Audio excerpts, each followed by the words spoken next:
Hello, everyone. Welcome to another great episode of Royal Black and Elite. I hope that your holiday season is going wonderfully. I wanted to bring a lecture today about a woman whose name is Elizabeth A. Gloucester. Many people have not heard of her, but she was one of New York's most powerful and wealthiest Black women during the Gilded Age. Now, most people know the Gilded Age as a time when people like the Astors and Carnegie's, Vanderbilt's even reigned. However, there was a contingency of Black people who were also very wealthy. People like Thomas Downing, who was known as the Oyster King there in New York. I left a link down below for you to watch him. Also, Henry C. Thompson. He owned a lot of land just like Jeremiah Hamilton. Links down below for them too. But a lady was also making her name known, and she was known for being very wealthy at the time. So I thought it should be a great story to tell, lecture to do during this beautiful holiday season. So welcome everyone. Let's get right into our lecture. Now, Elizabeth was born in Richmond, Virginia, but she was born Elizabeth Amelia Parker. Now, her mother was a free woman. She was a Black woman, but she was free. However, her dad was listed as white, so she was mulatto. But there was no connection really with her dad. She was really raised with her mother for a time. You see, while she was still young, her mother passed away. And of course, we know this. If we look at our stories throughout my library, you will see that there were many people who did great during this time, made millions of dollars, whose parents passed at a young age, while they were at a young age. So it's really sad to see. And this was her plight as well. She went on to live with a Reverend John Gloucester. And he was like this famous pastor. They actually lived in this city where he was the person who founded the first Black Presbyterian church in America. He was also an abolitionist. So he was a very well respected man. Well, he had a son named John. And John, too, was an abolitionist, and he helped his father in the ministry. So that's how she came into the ministry. She was 21 when she got married in 1838. Now, together they were really a power couple. She and her husband, they were very well known. They were very well placed in society, and they made a lot of money because she was a very smart businesswoman. So while James worked in the political system and the abolitionist movement, she funded it.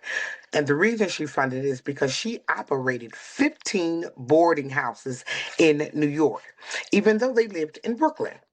And the reason is because during that time and that era, there was a lot of travelers who were businessmen, they were abolitionists, and they needed a place to organize, somewhere they could trust, someone they could trust, somewhere they could be safe. And the Gloucesters opened their homes to these people. Now, one of her most famous houses was called the Remsen House, and it became like a central place where a lot of people would meet, and influencers, activists, speakers, political strategists. They weren't called influencers at the time, but they were definitely influencers. So she hosted many of her meetings there. She even hosted abolitionist John Brown, and after he passed, she also hosted his wife. So this is how powerful and important she is, her family is, even having Frederick Douglass at her home. So Miss Gloucester was a very powerful woman, but like I said, most of the time we don't hear these stories of these individuals who made significant changes and impacts in Black history. In New York, very, very important because that was the center of wealth. And to see what it's going through today is just really sad.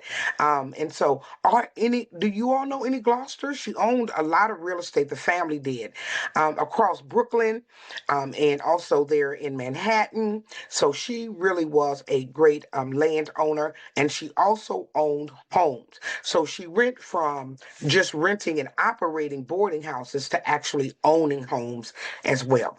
So she was a great landowner, and by the 1800s, she had accumulated a fortune that honestly even shocked white society. You see, the newspapers reported that her estate was over $100,000. And at the time of her passing, that would have been about $3 million today. So, other historians would say she even was worth far higher when you take into consideration her business holdings, cash, and her investments. She was known as the wealthiest black woman in New York. She commanded respect everywhere she went, and she knew and was a part of the city's elite. Now, seriously, have we ever heard of this woman? This would be a great show, also. So, this is a woman that I thought you would enjoy knowing about in this holiday season. Everybody talking, oh, everybody broke. You know what? Never speak that on your life. Never say you broke. Never say you're not with enough. All of that.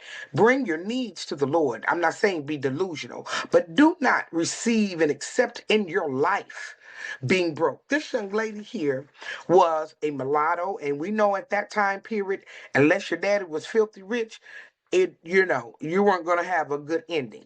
And not only filthy rich, but also took accountability for you as his child. Her mother passed at an early age. I mean, the deck is really stacked against her. And let's be honest, her living at old Pastor John house, and marrying his son, you have to wonder what was going on there. But even in the middle of all of that, she thrived. She built a business. So don't speak, ugliness over your life like that. Don't speak brokenness and poverty over your life. Speak, I might be in this place right now, but I am working on something. God is opening doors, and I walk in prosperity and wealth. That's the way you should speak, because that's certainly how she spoke. She passed on August the 9th, 1883. And when she passed, they said she was worth $300,000 or $10 million today. So I want to celebrate this woman, you all. This is such a great story. They had 6 children, by the way. That she had a big, beautiful family, a big, beautiful life, and I wanted to talk about her. Again, Miss Gloucester, she passed away on August the 9th, 1883.